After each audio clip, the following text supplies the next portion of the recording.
this one. I understand they are relevant, those cases, in terms of your investigations.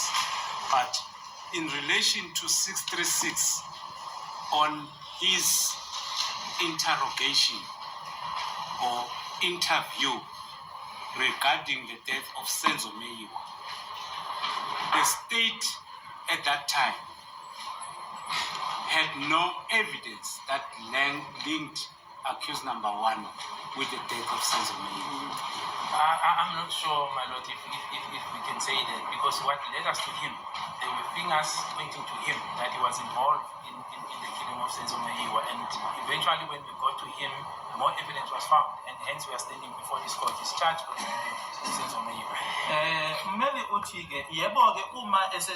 understand the logic of your answer, but the question still stands. When he was arrested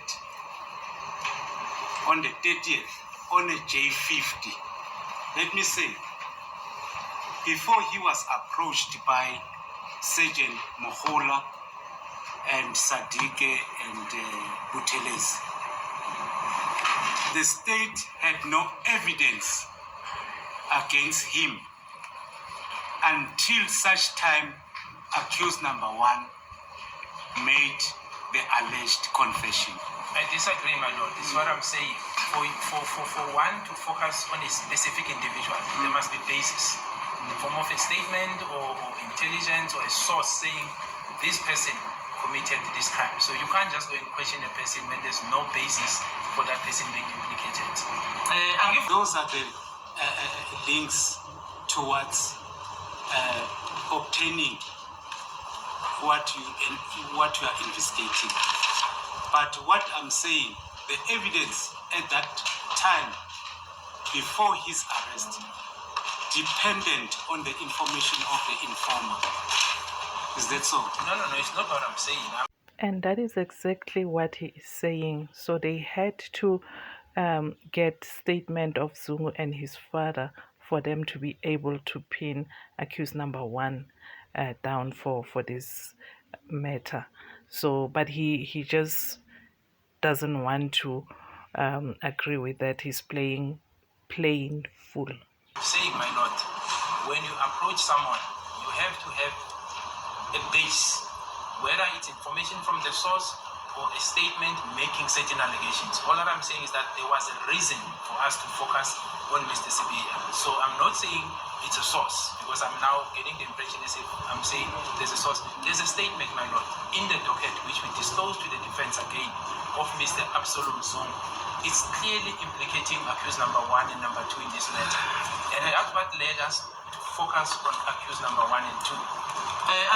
So from 2018, when they took over as cold case unit, up until 30th November 2019, they had nothing, like no investigation is mentioned here that they did.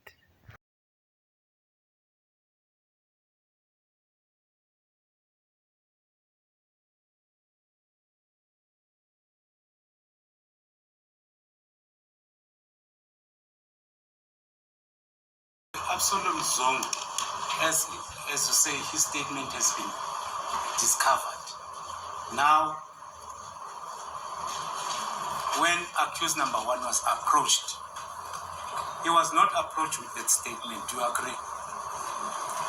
My lord, there was a basis. You don't approach suspect and show them the statement that person X. I mean, you'll be compromising witnesses. So you can hear for yourself the way he plays again. He understands exactly what Mgomezulu is saying. Advocate Mgomezulu is saying he was never approached based on the source of the statement that they've got, that they've got from Zungu and his father. In people's life, I mean, that's not how investigation is done. I'm simply saying there was a reason, there was a basis, and I'm mentioning this name because we disclosed the statement. If it wasn't disclosed, I was not even going to mention this name. But I'm simply answering counsel to say there was a base as to why he approached accused one, because in that statement of this particular person, accused one and two are implicated as being involved specifically in the killing of Senzo Meyiwa. The basis for this question is will relate to the voluntariness and the element of the accused being free to make a statement.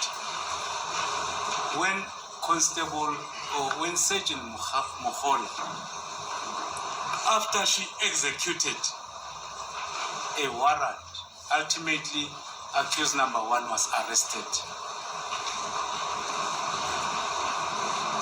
The approach was mainly on the execution of the warrant. Are you with me there? Because my question is mainly based on the elements that we need to prove under Section 217, freely and voluntarily. So we're dealing, I suppose, are we now on the confession part? Maybe just to understand. No, it's part of the confession. It's part of the contestation of the 217(1)(a). Yes. So my question is, let me just rephrase it in order for us to understand. I'm saying, when the J50 was executed on the 30th of May 2020 by Sergeant Mkhula to accuse number 1, sole purpose was at that time hidden in relation to the death of Senzo Meyiwa to approach accused number 1 with the J50. Well, my lord, I don't know how you hide the J50. The warrant of arrest, when it gets issued, firstly it's signed by the NPA, then it gets signed for the final authorization by the magistrate. And that's the procedure. So you have to make your case. So I'm not sure how the NPA and the magistrate from Tembisa will disregard the facts before them and hide Senzo Meyiwa. I don't know. So I think, just to interject, I wanted to, before you can interpret it, I wanted to clarify the question. Yes.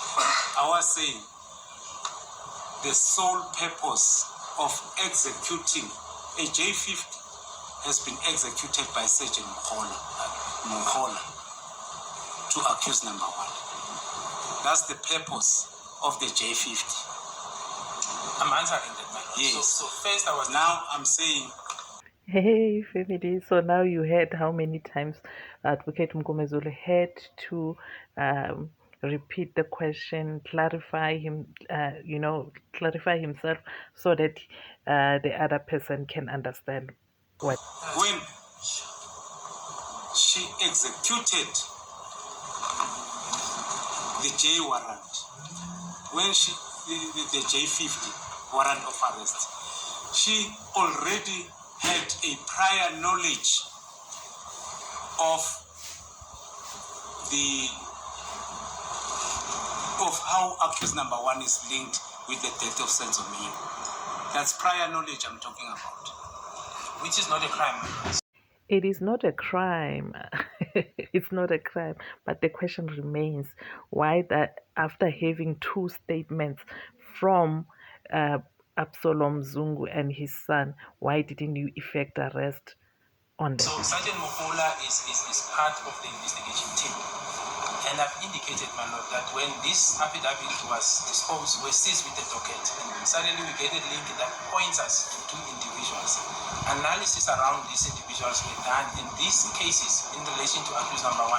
We picked up Tembisa case, and it's not the only case. There is phosphorus cases where he was actually tried and finalized with the conviction, my lord. So when he was approached on the Tembisa matter, this was not the only warrant. There was a warrant of arrest insofar as the phosphorus case where he shot a female officer. I don't mean to defame. I'm just trying to show that this was not the only case. So to say there was a hidden agenda, there was another warrant. So now, after having this damning information for accused 1 and 2, you don't effect arrest based on the damning information from 2 police officers, but you just follow the one for the substances, case 217, in order to get their fingerprint. That was existing, and eventually after arraigning him on the Tembisa matter, the phosphorus matter was then executed. He was tried, finalized with the conviction.